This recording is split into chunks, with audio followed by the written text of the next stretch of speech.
Well, the time is just gone 10 minutes past 5 as we're heading towards the time of iftar in Johannesburg, which is just around an hour and 10 minutes from now.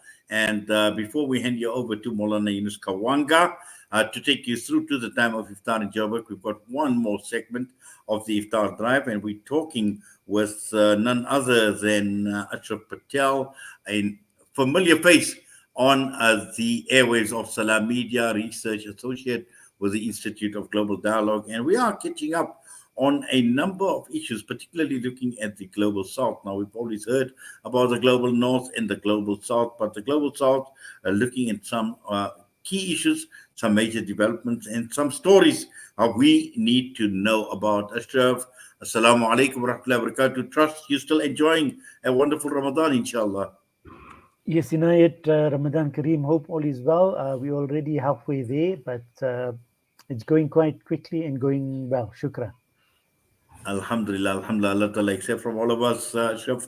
Now, Ashraf, let's talk about stories from the global south now. Sometimes mainstream media doesn't, prioritize on some of the stories that are coming out of the global south, and it doesn't make mainstream news. But it's important. It's important for us, particularly in the global south, to understand what is happening and to follow these developments, to understand what these stories are all about.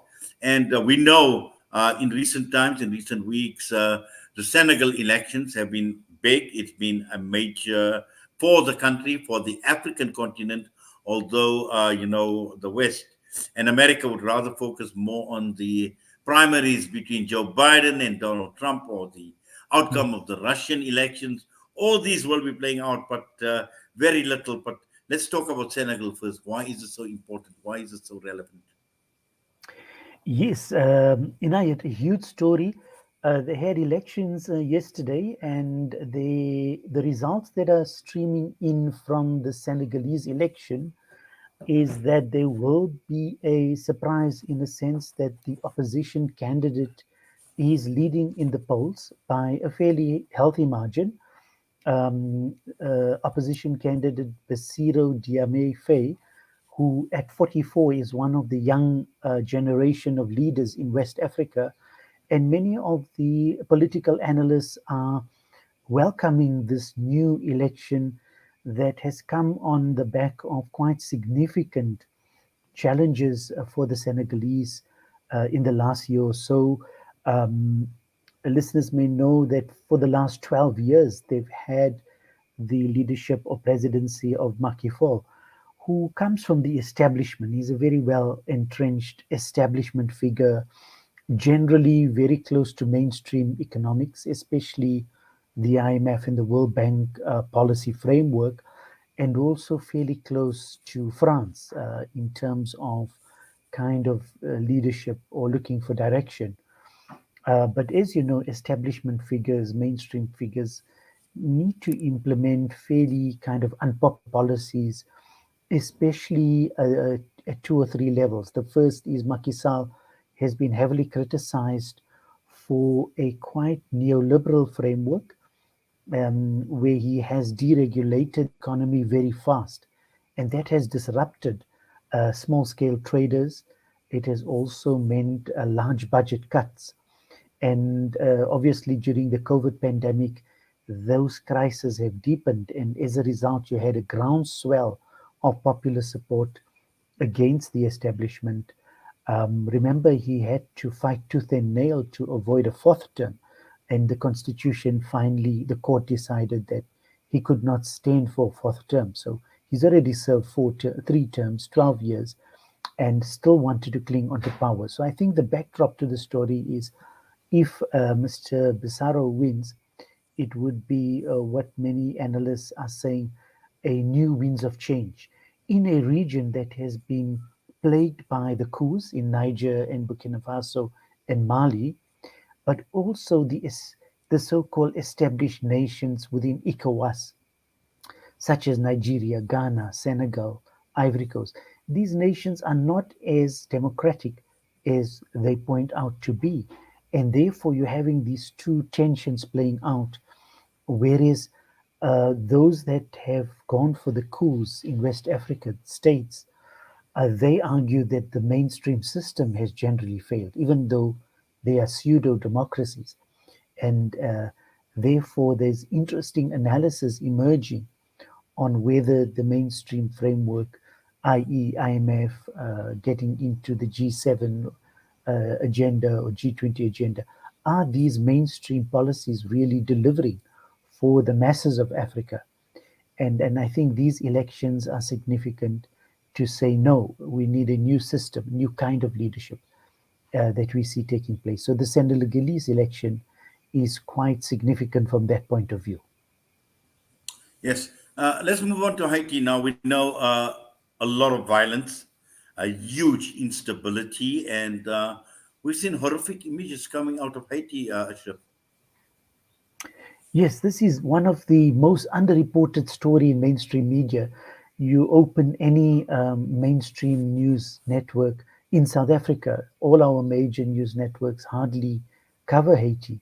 Yet Haiti is on a chaos almost the level of Myanmar, if you like. In the Since the beginning of 2024, almost 2,500 Haitians have died in lawlessness and gang violence. And it's quite significant that, Haiti was one of the first countries to have a slave revolt in 1791. And it has a very rich tradition of revolt against both French and US interference over the years. What we've seen in the last 2 years, again, a US intervention, interference in backing the undemocratic candidate, has created a groundswell of opposition. But that has, in the last 4 months, intensified to complete lawlessness, where the UN system, the UN forces that were in Haiti for the last 12 years, and that have costed upwards of several $billions. Very little of that UN intervention or kind of post reconstruction has actually been effective. And so both the UN and the US intervention has been seen as failed. And when the UN withdrew its forces abruptly in November 2023, you've seen this huge power shift or vacuum or dystopia emerging in the street. So the images of Haiti is definitely a dystopian nightmare, where in the last 3 months, upwards of 4,000 prisoners have been escaped from prison, and they have formed into gangs with the current regime or administration unable to have any kind of law and order. The US has announced $100 million package, but they are reluctant to intervene. They're quite busy with domestic elections in 2024. And as a result, over the years, they have trained, for instance, Kenyan troops. There are approximately 2,500 Kenyan troops in Haiti at this point in time. But analysts are saying that that may not be enough. Again, the regional body there is CARICOM, and very similar to ECOWAS in West Africa, these kind of sub-regional bodies are seen as heavily donor funded, and hence a northern donor agenda is quite prevalent. So it's not sure whether they actually serving the Haitian people or the people in West Africa, or are they serving the northern agenda? And I think this is where global South nations or social justice movements are beginning to critique the role of these sub-regional bodies, whether they be ECOWAS in West Africa, CARICOM in the Caribbean. Are they really effective, or are they just appendages of the North? And I think it's quite clear that you can see with the Haitian crisis, there's very little scope for uh, peaceful settlement. And hopefully, if there is an intervention, if any, the situation is just getting from bad to worse. There's no governance, no service delivery, and it is as bad as it was 30 years ago when we were celebrating democracy. When Nelson Mandela became president in South Africa, we had Bertrand Aristide, a liberation leader that also took power in 94. And unfortunately, he has been undermined by powerful northern forces. And that created the vacuum that we see today. So, again, a very sad story for the global south. Well, Ashraf, I'm going to put you on hold. We're going to go for a quick air break. We'll come back, and I'd like to focus on Malaysian Prime Minister Anwar Ibrahim, the big Asia Pacific speech. I think this is extremely important. So we will unpack the significance of the speech. So let's just take a quick break, and we'll be back. Okay. Captivate. Nothing less than a masterpiece. Droplets of gold inspires precious design. Platinum bursts with intricate freshness. And every pure diamond becomes more than just a girl's best friend. Voda Gold Gem Jewelers, where timeless dreams become a reality. Come to us. We tailor-make designer gold, platinum, and diamond jewelry. Trade in or remodel your old gold. Clad yourself with classy name-branded watches. We offer insurance valuation and free zakat calculation. Visit us at 534 Ridge Road, Overport, or call 031 208 9142. Voda Gold Gem Jewelers, manufacturers of fine gold and diamond jewelry. Freedom Stationery supply Marlin and Marlin Kids pens to me and my school friends. They supply just about everything we need to help us get a better education, from books to files to rulers. In fact, any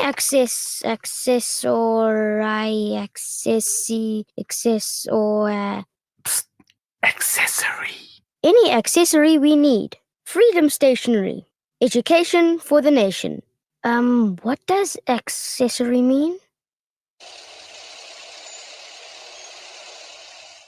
Are you looking for a cross-border road transport company that is committed in achieving high safety standards, who is fast and efficient, and also excel in customer service? Gardi Global specializes in cross-border transport from South Africa to Mozambique, Zimbabwe, Zambia, and Malawi. Gardi Global, situated at 10 Daniel Road, Benrose, Johannesburg. For inquiries, contact our trained staff on 011 614 3108 or email info@gardiglobal.co.za. Safe long haul into Africa is our business. Gardi Global Transport. Fulfill your zakat conveniently with Ashraful Aid. This Ramadan, let's make your zakat count. Ashraful Aid's zakat distribution is carefully overseen by external boards which ensure its transparency and trust. Make a difference to those who really need it. Join us today to spread hope and compassion to those who need it most. Visit our website at www.ashrafulaid.org. When the perfect blend of stylish decor, exquisite halal cuisine, and warm hospitality come together, it could only mean Al Bayt Lodge, your true home away from home. Al Bayt is the ideal heaven for families, business people, and tourists, with its 4-star family rooms and other luxurious facilities. Conveniently situated close to Port Elizabeth Airport, the beach, and other amenities, your stay will be truly unforgettable, as you'll be taking home lasting memories of the warm hospitality, the serenity and tranquility that Al Bayt has to offer. For reservations, call 041 583 6415 or visit www.albaytlodge.co.za. Alhamdulillah, Muslims in South Africa finally have access to a fully Sharia-compliant emergency medical takaful and wellness product. As an industry first, Emergivac Sharia offers up to 575,000 Rand emergency medical cover at a private hospital for you and your family. Plus, you receive 24-hour access to private ambulance evacuation, 24-hour armed response services, roadside home, and even appliance assistance services. Emergivac Sharia offers you and your family priceless emergency medical cover at a fraction of the cost of traditional private healthcare. Simply download the Emergivac app and register online or SMS Sharia to 40777. Emergivac Sharia, for when serious emergencies require seriously fast response. Salam Media, your spiritual companion this Ramadan. Well, the time is just gone 25 minutes past 5, and for the next few minutes, we will continue before handing over to Maulana Yunus Kawanga to take you through to the time of Iftar. But one more story that we'd like to cover, and we are talking about the Global South, and we are talking with none other than Ashraf Patel.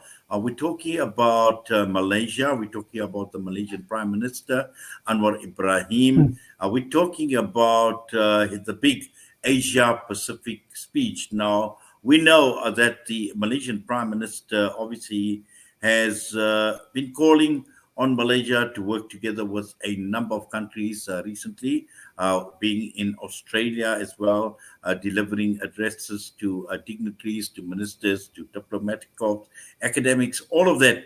And he obviously is urging hope, but also he has some very interesting views with regard to China and the United States of America as well. And Ashraf, let's now unpack this big Asia Pacific speech. You know, I had the honor of having an interview before he became a prime minister, Anwar Ibrahim, where I spoke to him a few years ago, really, and it was an absolute honor because this means he's a visionary. You can see he's forward thinking, and really, there's just so much that he can actually offer in terms of leadership, not only to the Asia Pacific region, but to the world at large.